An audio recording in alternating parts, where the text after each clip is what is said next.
Thank you. Oh, Hi, everyone. Welcome to episode 72 of the All Dolphins podcast. We'll make it quick with the intro because we're going to have a lot to cover about this ridiculous game the Dolphins just won 36-34 against the Los Angeles Chargers. 72 is for Bob Hines, defensive tackle, starter on the 1972 Super Bowl champion Dolphins, who, by the way, won their games a lot differently than what we saw the Dolphins do today. By the way, didn't we say the Dolphins had to, be better on third down conversions, win the turnover battle, and establish a running game, and that was the key to victory?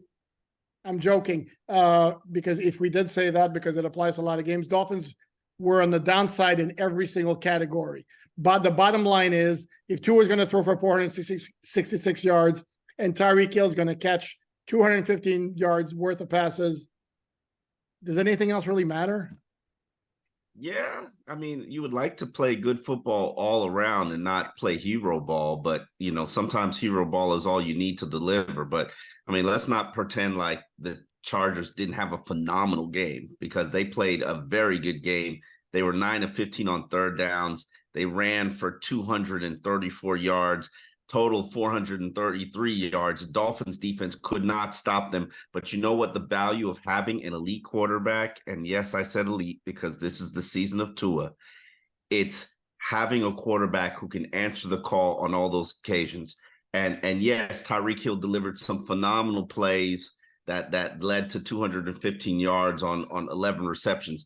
But the quarterback has to deliver those passes. And some of those passes were phenomenal throws.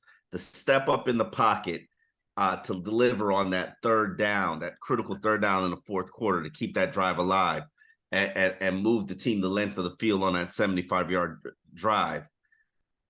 Like, that's a big boy throw. That's what elite quarterbacks throw. And to see him just make those play after play after play, respond to adversity, convert third downs, it was quite impressive to watch. No question. And you know me, I don't want to make it all about Tua, and Tua was great. I'm going to preface everything I say by Tua was great, had a great game, came up through in the clutch. That throw to Tyreek Hill, 47 yards on the 3rd and 10, that was big time. He also had my other two favorite throws of his today were both to Braxton Berrios, both when he got flushed out of the pocket and threw on the run. Those were the throws I really like. There are a lot of the stuff to Tyreek Hill. It's just like Tyreek Hill gets open, and I mean all the time. I mean, nobody can cover that dude. It's that simple. And it's Tua's job absolutely to get him the ball, and he did a great job of that. But let's give both their props, and let's not just go Tua, because Tyreek Hill also played a huge part in that. I would have never made it about Tua, but we know Tyreek can do this. This is what he's done. And one of our cohorts, Jim Trotter, who just got into the Writers Hall of Fame, he put out a tweet that, Tyreek Hill, wow. And I responded to him in the tweet. I know Jim, but I don't know him well. Hopefully he didn't take it as an insult. But I was like, when it was Patrick Mahomes making those throws to Tyreek Hill, everybody would praise the quarterback and say, oh man, Patrick Mahomes, he's a real deal. He's an elite player. And oh yeah, that Tyreek Hill, good player too. When it's Tua making those throws to Tyreek Hill, there is no mention of Tua. And people got to start to begin to recognize that, yes, Tyreek Hill is getting off and phenomenal and is an elite player. I would argue to you he is the number one weapon, if not receiver, in the NFL, because I can create a coverage to contain Justin Jefferson. I can create a coverage to contain Devontae Adams. There's nothing I can do to contain Tyreek. He's completely unique. I mean, there's just, when I call it, I use the term beep, beep speed. I mean, that's just, and because we talked so much about last year's game where the Dolphin offense was shut down a little bit. Well, Tyreek Hill had 2 touchdowns of 57 and 60 yards. So Tyreek Hill was not shut down. He's not shut downable, excuse my word, unless he's got some minor injury slowing him down, where he had I think he had maybe a hammy at the end of last year. And you're right though. It doesn't take away from the fact, to me, for example, AFC Offensive Player of the Week, and I don't know that they do that anymore. why wouldn't they be the offensive players of the week, Tyreek and Tua? You know? Yeah. And again, and sure, Tua hasn't gotten as much respect as Tyreek does, absolutely without question. But he's done this before. Yes. So to me, how many times have I told you, if Tyreek and Jalen Waddle keep getting open the way they did last year, Tua's going to get him the ball. Yes. I have said that all along. It's not like, because I'm the big bad Tua hater and all that. Tua, and I've also said that Tua is the perfect quarterback for this offense. It plays to his strengths, and that's what he did. Or conversely, if the offense is perfect for Tua's skill set, it's a great mesh. I think that the offense is built around Tua's skill set. I think it would work with anybody as long as they had accuracy. And Tua's accuracy and timing and precision throw. I mean, he was threading the needle all day. There were passes. Yeah, he makes mistakes from time to time. That throw into the end zone, that was just a bad throw. That was just a bad decision. Bad decision. It happens. Yeah, it happens. I'm not necessarily certain the receiver wasn't out positioned for that ball, but it happens. But like people got to start putting respect onto his name, because all you heard all week was about, and I'm included in that, was how Justin Herbert's the prototype, Justin Herbert's this and that, and about Joe Burrow and his new contract, and Joe Burrow is the man, and Tua really hasn't taken a back seat to any of those two throughout his career.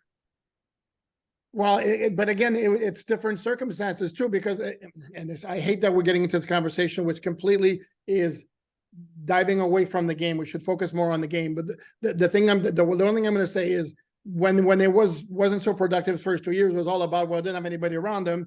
If that's going to be the case, then you got to mention the guys he has around him now. It can also be that they're all three of them are really, really good quarterbacks.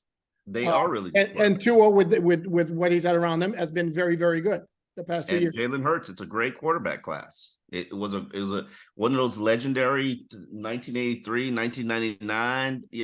It's one of those legendary quarterback classes. But one thing that should be mentioned about this game, there are two things that really stood out to me. Really, three. Defense, trash.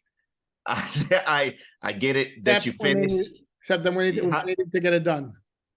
I get it. You finished. You were finally blitzing. I always felt like there was going to be some hybrid of what they ran last year and what you knew that this defense could do well with what your defense is, which is, if that's it, like if that's what we're doing, like I'm not a big believer that the Chargers are that good running the football. I'm sorry, I'm not.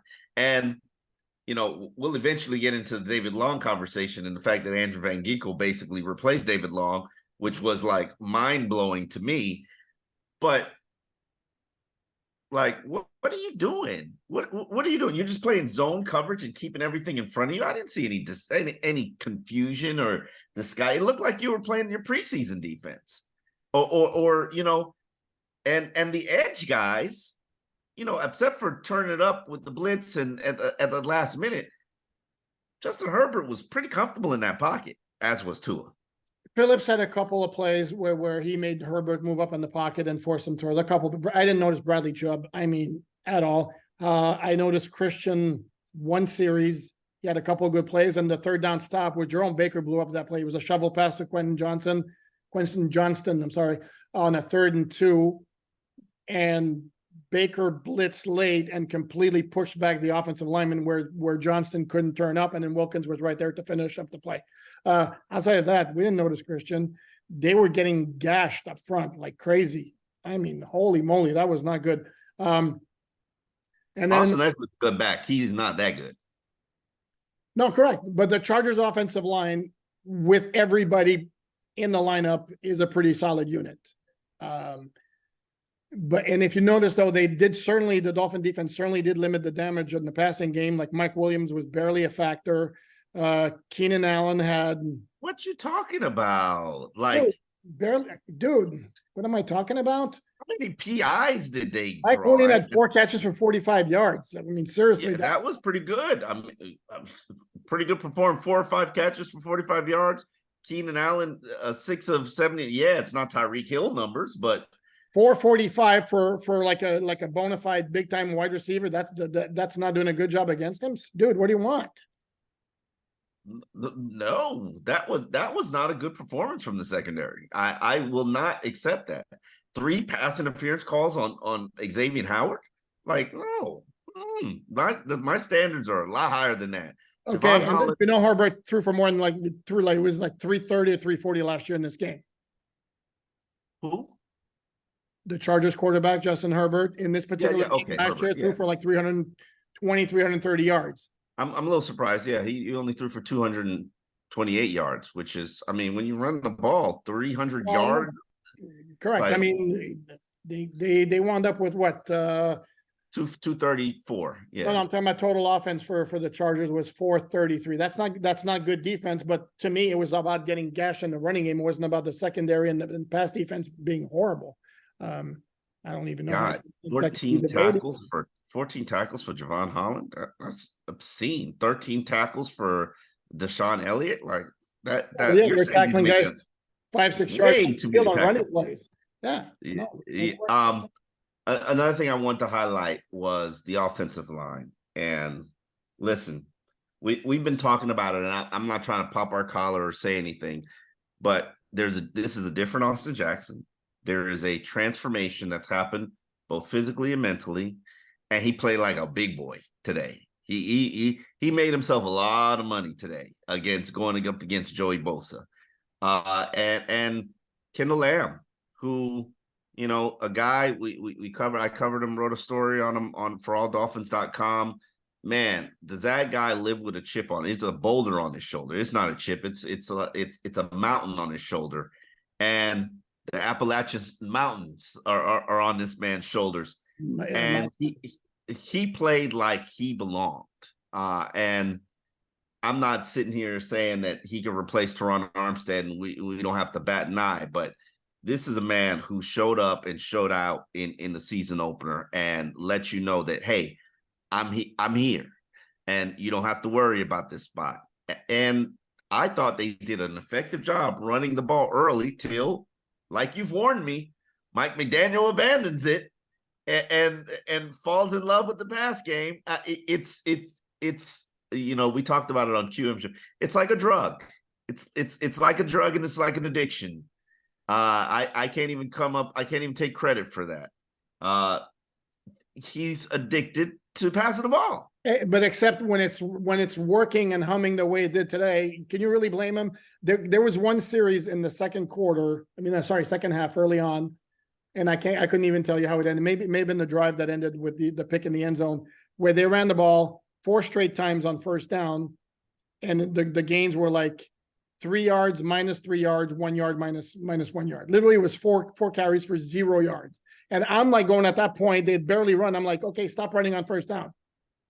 So this is where, again, I think the Chargers showed you early on, we can't cover Tyreek. So McDaniel's like, okay, I mean, why would I bother running the ball? And then it's weird too, because again, the Dolphins, shockingly enough, they were not that great on third down. They were like 40%. And another point that needs to be made. I mean, big props to Mike McDaniel for the minerals, excuse me, for lack of a better term, the large minerals he always shows. Number one, 4th and 7 in the first half from like the 42-yard line. Man, punting. No, I'm not punting. Get the first down. They wound up scoring a touchdown. And at the end of the first half, 9 seconds left after a touchback. How many coaches do you think just go take any that's going to the half? He's like, man, no. I nearly orgasmed when I saw that. Like, I have said that for 20 years. Why not just chuck it to see if you get a PI? We sat here and we talked about this weekend. Why don't teams just chuck it to see if they could either complete the pass or get the PI? They got the PI. Like, but even before that, you have to get in position where you can chuck it. So they got that like an easy 22-yard completion to the 47-yard line, and then now there's 2 seconds left. Now you're going to go for it, And then thank you very much, JC Jackson, for deciding it'd be a good idea to push the guy in the back, to push Ezukama in the middle of the field, where the officials are like, if it's a crowd, they'll let you get away with practically, I mean, assault and battery, a mugging really. But it's like Ezukama alone by himself in the middle of the field, and the dude pushes him in the back. I mean, refs had no choice but to call it. The Dolphins stole an easy 3 points right there, and lo and behold, they win by 2. Which, by the way, they were in a position at the end of the game to lose because of a damn missed extra point. Yeesh. Hey, it's about, the one thing you always hear from coaches is that it's a team game, and somebody's got to step up for another unit. It always happens that way. And I'm glad that when Jason Sanders missed that extra point, which goodness gracious, but even if he had missed the extra point, Justin Herbert was still going to be in position to go down the field and tie the game if he could lead to a field goal. But the defense stepped up, and the defense delivered. The Justin Bethel blitzes, like, where did they come from? And wide open, they can't cover it, they don't see it, they can't recognize it. And here's Justin Bethel on his one knee, steamrolling to the quarterback. Those are two of the biggest pressure plays of the game. And that young man should be not young, he's old. He probably is the oldest player on the team. The oldest player on the team, actually. Yeah, that grandfather should be very proud of himself because those were some huge plays. Zach Sealer on that sack that killed that drive. Mm-hmm. I'm glad they were an opportunistic defense. It reminded me of the 2016 season where they would bend, but then they would find a way to make a play that could help seal the game. But overall, I was very disappointed in defense. Like, if that's what I can expect all season, no, thank you. I'll pass. I'm definitely expecting more. The standard is much higher, and I get it. You're facing one of the best offenses in the NFL, but let's hope that we don't have a repeat performance of this stinker from a defensive standpoint, because Tua can't afford too many 466 passing yard days. I don't know if he's built that way. No, and it's not gonna be like that every week. I mean, it was just one of those games. And here's the thing, though, against Jacksonville in the preseason finale, it was the same thing. They got gashed against the run. And what's troubling in that game, you're like, Sealer didn't play and Christian Wilkins didn't play. Well, what's the excuse today? No. Again, I didn't. They had Emmanuel Ogba in there replacing Jalen Phillips on running downs. They had Davis. I don't know what's going on with David Long. That to me was just, and that was from very early on in the game, where Andrew Van Ginkel, who in their right mind would have thought Andrew Van Ginkel would be your starting inside linebacker in season opening week 1? Maybe his wife? Who possibly thinks that, based on everything we've done this offseason and everything what these players are, Andrew Van Ginkel, and I'm not saying that he played poorly, because he didn't. Andrew Van Ginkel, as usual, was always around the ball. But who would have thought that he would be such an impactful player for this defense in week 1, and David Long would give you 1 tackle?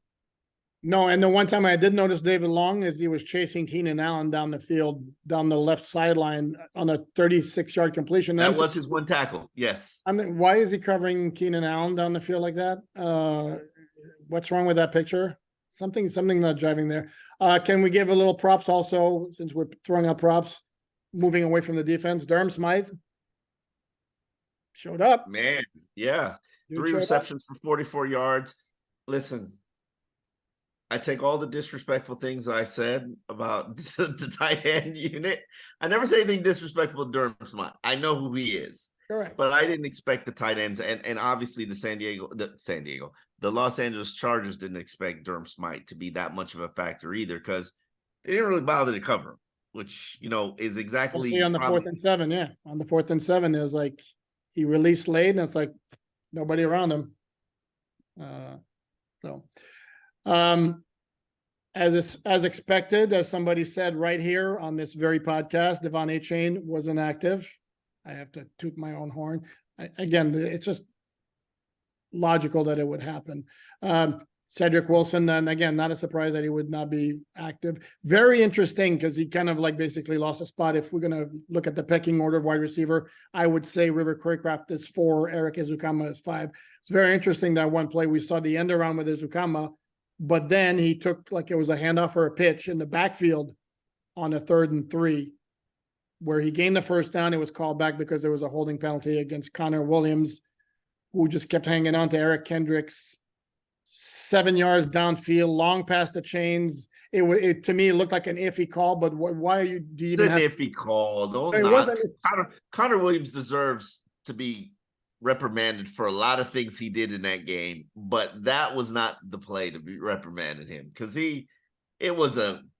Oh no, it was a ticky-tack call without question. But my point is, again, the play's running outside to the left. Eric Kendricks is not in a position to make the tackle before the sticks. Why are you even putting yourself in a position where you could give the refs an opportunity to throw the flag? By the way, that center exchange in the first, after the end of the first drive, you're kind of wincing. It didn't look to me like it was on Connor Williams. Oh, you mean the last one, the low one? No. It was this was a snap, not a shot. It was not a shotgun snap. It was a center quarterback exchange at the end of the first drive, and Tua dropped the ball, and the Chargers wound up recovering. There was one replay where it actually was pretty close up.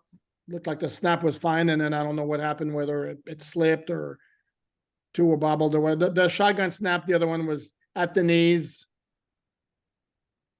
If I'm going to use your gauge of if the receiver gets his hands on the ball, he's got to catch it. No. It was low, but I mean, you already know your center's an errant snapper. You should be ready and prepared for those things, and that I'm curious to see how he's going to get it together because I don't think Connor Williams is the type of player based on what we saw last year where he lets things mentally steamroll into a snowball.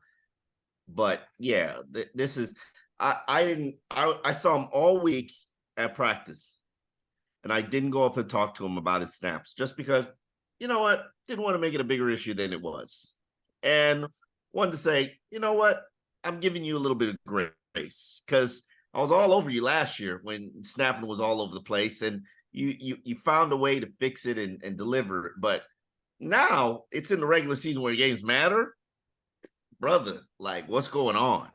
What's going on here? Again, there was no high snap. Yeah, and that I'm not putting everything on him. Yeah, but his operation has to clean up. Generally speaking, yeah. Again, I have a hard time complaining about a whole lot from the offensive line today. Again, masterful job. Yeah, pretty masterful job. I mean, we barely noticed Bosa other than his penalties, and Khalil Mack didn't do anything. The only guy in fact that JC Jackson, because he put himself in the middle of every big play in the game, and then Derwin James, who's a hell of a safety. But outside of that, the Chargers, who are supposed to have a decent defense, the Dolphins just toyed with them pretty much the entire game. Yeah, who said the Chargers are supposed to have a decent defense? They got big names all over the place. And Mack and Bosa, and they did. Dolphins absolutely neutralized Joey Bosa. He's on the stat sheet for 1 tackle. Khalil Mack had 2 tackles. Tua wasn't sacked. He was pressured. Let me see. Do I even have 2 quarterback hits for the Chargers? A couple of times he had to scramble. I mentioned those nice passes to Berrios when he had to scramble. And Berrios, by the way, I mean, what hands? Man, he made some nice catches. Because one of those throws, while it was a good play by Tua to get out of the pocket and throw the ball and get it to him, it was low, and Berrios went down, and there was another one over the middle, the one that was reviewed. That's a hell of a catch because that pass was barely off the ground. If you look at what this offense did, yeah, Tyreek went off and had ridiculous numbers. Right now he's killing it. Right now he needs 5 more games to get to 1,000 yards. But at this hell of a pace to keep up, though. Yeah, what hell of a pace to keep up. but Durham Smythe, if you get 3 catches for 4 yards from your tight end, you're in good position. And then Alec Ingold, some of those plays, 2 catches for 34 yards. Then if you get a combination of Barrios, Craycraft, Mostert catching passes out the backfield, Eric Uzakama running those Debo Samuels plays, you've got a very multiple offense that has a ton of weapons and a ton of tools in the tool shed that you can use to your benefit. And am I pleased with what I've seen offensively? I would say I am, but I'm a little disappointed in the run game.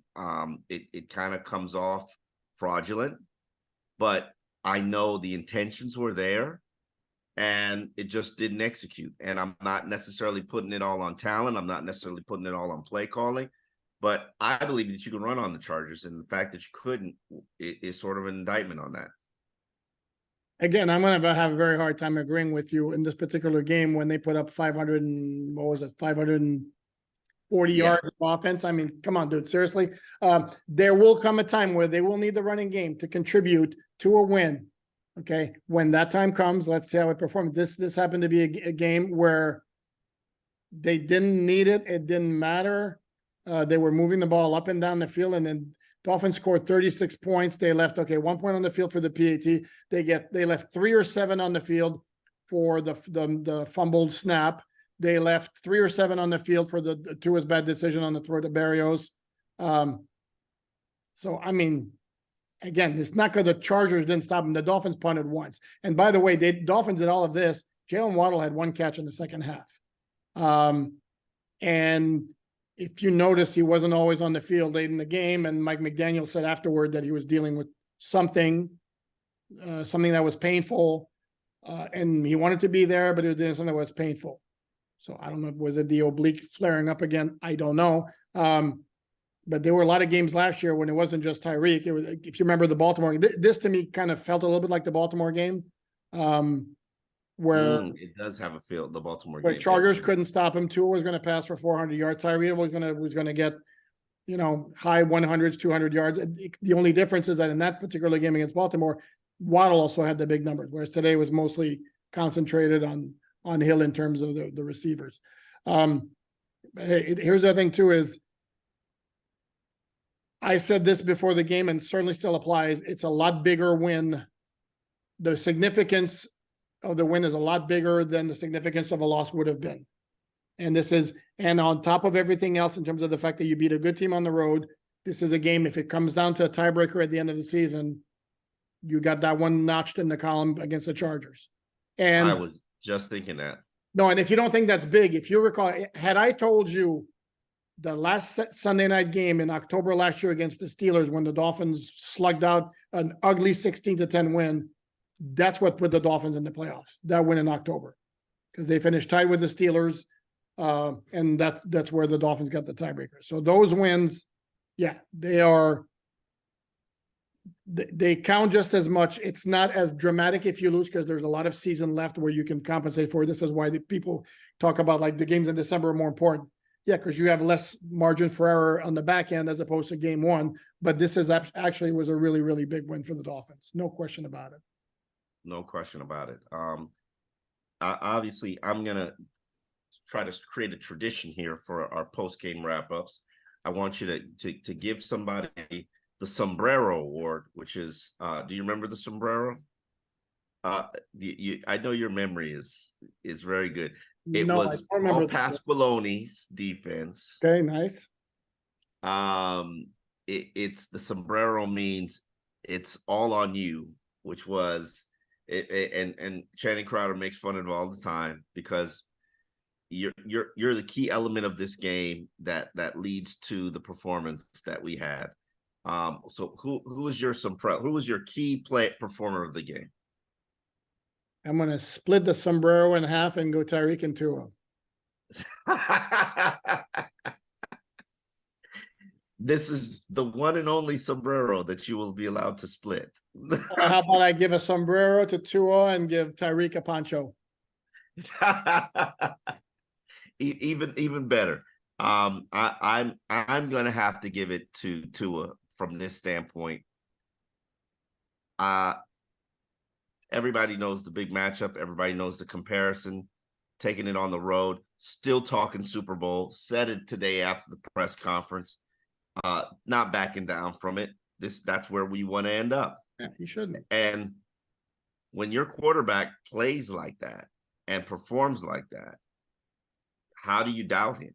How do you doubt that he can take you where you need to go when he outduels the second highest paid player in the NFL?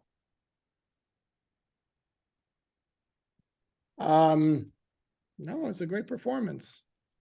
Um, He's now done it against Burrow. He's done it against Herbert. team game. Not Burrow. I'm sorry. Burrow, if you want to play that game, the Dolphins lost against Burrow, but it's within the context of the team. Can we just leave it at Tua had a really, really, really great game, and the Dolphins won. I said from the beginning, things go the room for the Dolphins in terms of the possibilities for this year, or they could find themselves in a battle and wind up missing out on the playoffs. They could go to the Super Bowl and win the Super Bowl if things go right. And this was a game where actually things didn't all go right because the run defense was garbage. But offensively, it was, and you could say offensively, well, they didn't focus on the running game. Again, they didn't have to. And had they focused more on the running game, what do the passing numbers look like? Do they still put 36 points up on the board? That's the question. So, and now for your player who has to step it up, who disappointed you? Who did you expect more from today? Man, that's dangerous territory. I live in a dangerous place, sir.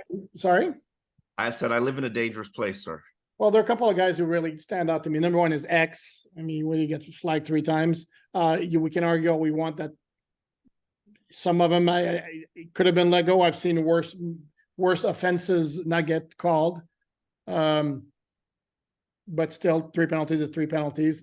And then the other one who can't maybe my top choice, fair or not, is Christian Wilkins. You want the big time contract? Got to show me a lot more than you showed me today. Fair, unfair? It's fair. It's fair. I'm Bradley Chubb. Didn't feel you. Didn't know you were there. And yeah, there are guys like David Long Jr. who you have higher expectations for. But I'm sorry, brother. Like, you're a $110 million player. Mm-hmm. Did we notice your presence on the field? I know you made 4 tackles, but did we notice your presence on the field? You got to do more. You got to give more, because more is expected of you. This is your defense, so you can't use the excuse I didn't know how to get to the stadium, or I didn't know my teammates' names, or I wasn't comfortable, didn't know the lunch lady's name, and whatever the excuses were last year. He wasn't playing with a club on his hand. Got to feel you. And I was going to say that this is where somebody might jump in and say, well, he was facing one of the best left tackles in the league, and Rashawn Slater's a hell of a player. But Bradley Chubb, you're getting the kind of money that says, doesn't matter who you're facing, you should make some kind of an impact. We should feel you a little bit. And I'm with you where we absolutely did not feel him. I felt, like I said, I felt Jalen Phillips a couple of times a little bit more. Mm-hmm. He overrun Jalen Phillips, and I get it. You don't want to over pursue Justin Herbert because he could take off and just absolutely get going. But I saw this last year where it's like there's a stiffness to Jalen Phillips's game that is very evident when he gets stuck on the outside. He can't make a counter move and get back in the position. Mm-hmm. And when he misses on the sack, he misses on the sack. And it's we just need more from the defense. And I know they'll look at this performance and they'll say, this is not up to our standards. Xavier didn't play up to their standard. Cater Cole didn't play up to his standard. Jerome Baker, come on, did you make a play? I'm not sure many people on that defense, except for Justin Bethel, really played up to their standards. Justin Bethel, that's an interesting thing to throw in. Just got an email here, checking out opening line for next week, Dolphins -2 at New England on. Another guy I want to give a shout out to, and it was weird too, because it led into him being replaced for one play. I saw like in that first drive, a couple of plays where Isaiah Wynn just blew somebody out of the way to create a big hole. And I was like, man, he's playing. And then this was in the first quarter, second quarter arrives, and I see Liam at left guard. It's like, what's that about? And then I look again, and Isaiah Wynn's back. And I don't know if he had like a shoe issue or a contact lens or something. I didn't notice him as much later on, but in that first quarter, he looked good. And again, there's nobody on that offensive line that I could say like, wow, that looked bad. I mean, Connor Williams got himself into the spotlight because of the penalty, the fumble at the 5-yard line, the little shotgun snap. But outside of that, I didn't. I think you mentioned it on Twitter. Anybody noticed Austin Jackson or Kendall Lamb? That's usually a sign that your offensive linemen are doing their job. Yeah. It was an impressive performance for them, and props to the offensive line. They definitely get the top unit award for that performance, for that win. Dolphins are 1-0, headed into next week's game against the New England Patriots, which is a Sunday night performance. Ooh, I'm gonna be tired, as if I'm not already tired. Tell the people how they can find us, Poop.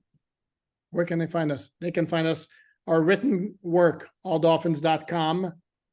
Free on you watching us on YouTube here, All Dolphins Podcast, where you get your audio podcasts on the Fans First Sports Network under Miami Dolphins Insider, and everywhere you find us electronically talking. Download, share, subscribe, tell a friend, phone a friend, write a letter, write an email. How else could they let people know? Support us. Thank you. We thank you for the support that Absolutely. You've given us so far.